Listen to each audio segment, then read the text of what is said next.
What's going on, guys? Johnny here. I'm back, yes, with another video. Hope you're doing good. I hope you've been improving and building your value during my absence. I'm back tonight with a short video. It's been a few months since I last posted. Wanted to give you guys a bit of an update. It's now been around 3 months since I've been working 2 jobs at the same time, and I wanted to share with you 4 things that I have learned during this time. Let's get started. Number 1 is that I underestimated my workload capacity. I'm not gonna lie, I consider myself a pretty productive person, but it wasn't until I started working both jobs that I realized that most of my productive time was actually me just keeping myself busy. And it's important to make this distinction because a lot of people tend to confuse the two. Just because you're busy, that doesn't necessarily mean that you're being productive. When I picked up the second job, my days still have the same 24 hours, but I was still able to do my work for both companies. I was able to eat right, go to the gym, go out, be social, and everything I would normally do.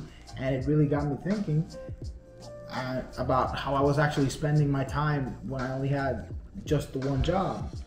Now, I'm not gonna lie, the first couple weeks were challenging in a way because I had to get used to the additional workload, but after it tapered off, I realized that I wasn't making the most of my time previously when I only had just the one. And this experience helped me identify which low ROI activities I was engaging on during the day, and it helped me to assess which tasks to prioritize moving forward. The second thing I learned, which is a terrible realization, is that proprietary skills will trap you. Once I started my second job, I realized just how little of the skills I learned on the job I could actually transfer into my new job, even though they're related, they're, tech roles.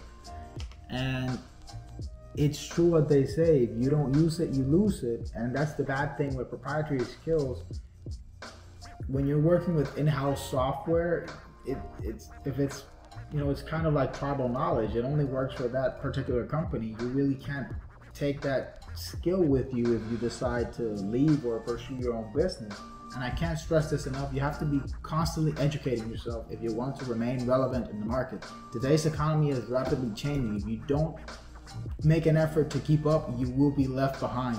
If you're not 100% certain that you want to stay in your job or in your particular industry, or your current position is not teaching you any skills that are transferable or that you can actually build your own business from, then my honest advice is to leave as soon as possible. The third thing I learned is that sometimes taking risks actually does pay off. Once I got used to the workload, you can't imagine how many times I've thought to myself that I wish I would have done this sooner. Now, for a long time, I kept shielding myself with the same excuses like, oh, the timing's not right, I'm gonna wait a little longer. When in reality, the timing's never gonna be perfect. Sometimes you just have to take a leap of faith and see how things turn out. But that's the thing, unless you jump, you're never gonna know how things could potentially turn out for you. And the funny thing is that I was surprised to find a better situation for me on a role that actually the work is more meaningful, fulfilling, and actually teaches me skills that I can transfer whether I decide to stay at that company or do something on my own. So if there's something that you've been thinking about trying but fear is stopping you, just go and do it. You might be surprised that in the end everything turns out just the way you hoped for.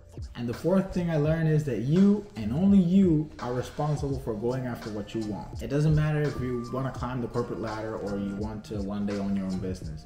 If you don't work towards your own goals, nobody else will. That's the harsh reality. No one wakes up thinking how they're gonna help you today. Some people don't like the way it sounds, but that's the truth. But look at it this way, it means that you are actually in control. You have the power to be intentional and decide which direction your life is going to choose. Yes, it's going to involve a lot of work, but everything comes with a trade-off. Nothing great ever happened on accident. Remember, you always have a choice. You either do it or you don't. And that is it, you guys. As always, if you made it this far, thank you so much for watching. If you enjoyed this video, please give a like and subscribe. That really helps out the channel. And I'll see you in the next one.